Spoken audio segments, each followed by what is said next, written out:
So today we're going to be doing a review of these Unipaint markers from Japan. So most riders may be aware of the Unipaint markers. These are the exact same markers, they just have different labeling. Sometimes they do come with the Uni words on them, sometimes they don't. This seems to have the Mitsubishi logo for some reason, but I don't know. These are the Unipaint markers, so we'll be reviewing them today in the medium size. So that comes with an 8mm nib, which is pretty standard with most medium sized markers. So the nib itself is kind of chamfered off, meaning it's larger at the base than it is at the tip, and then the tip itself is kind of like a rectangle with rounded off corners.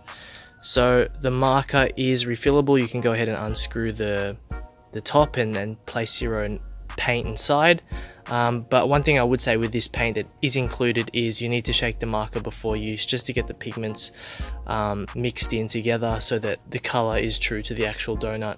If you don't do that, you'll come up with some different colors, some lighter variations of the color. So that's one thing to be aware of. The marker itself is a standard body, metallic body with a ball bearing inside, and then a plastic color donut, and then a cap as well. So after writing with these markers, I can say that the nib is durable and it starts writing very well from the beginning. Some markers need a bit of breaking into to get used to the ink flowing to the nib and not coming out streaky, but these markers tend to write good straight away, which is good to see. And yeah, we'll be reviewing them today in the primary colors yellow, blue, red, and also black. They also come in some sort of gold and silver variations, but I'll be saving that for another video. So let's go ahead and see how they write. Okay, so first off we have the red. So as you can see, this was the first time I'd ever used this marker. I mean, like breaking it in and actually writing with it. And straight away the lines were consistent, they were smooth, there was no streaking or chopping, which is very good to see. A lot of markers need a bit of breaking into or a bit of roughening up of the nib to get the ink flowing or the paint flowing to the nib well and consistently, but this just works straight away very well. One thing I would say is that the color in itself is not true to the marker, but I think that's because I didn't shake it enough. It has come out here as more of a magenta kind of pink color, where it's kind of like a fire engine red on the actual marker itself. But once I did shake it and used it again, it did come out more true to the color. So that's something I'd say with this paint, just definitely shake it before use and get all those pigments mixed in. And one thing I would say, which you can see me doing when I write with the marker, is I'm pressing down too hard on it, on the nib, and then that causes sort of a spurting of ink from the nib itself, from the base of the nib, not actually the nib itself. So it may look like it's like dripping, but it's actually just sort of spurting out of the nib.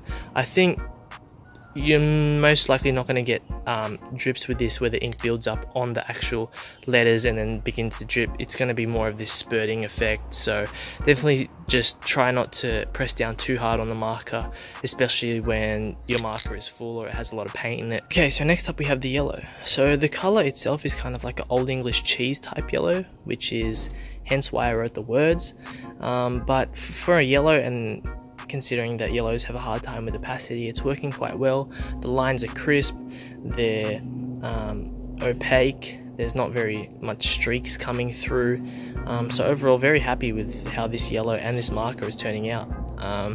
One thing that happened again was I did press down too hard on the marker and the spurts did come out again. So these aren't build-ups of paint on the letters that then drip down like you would a kind of mop or something. They're just spurting out of the nib, out of the base of the nib, and then dripping down the canvas or the wall onto most likely your shoes or something like that. So they're not ideal, but they create a certain effect that some people might like. Okay, so next up we have the black, and one thing you'll notice straight away is that this is a very different type of writing to the rest of the markers.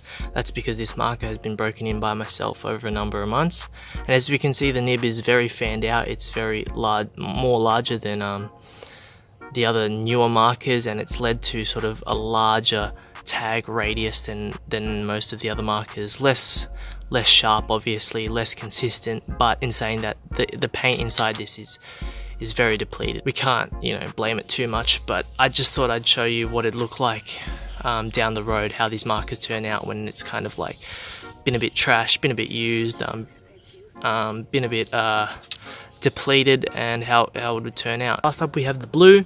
It's kind of like an ocean,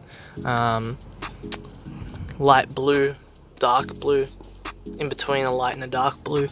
But again, the lines are crisp and clean, and yeah, there's no need to break in the marker. They were just crisp and clean from the get-go. No streaking, no choppiness.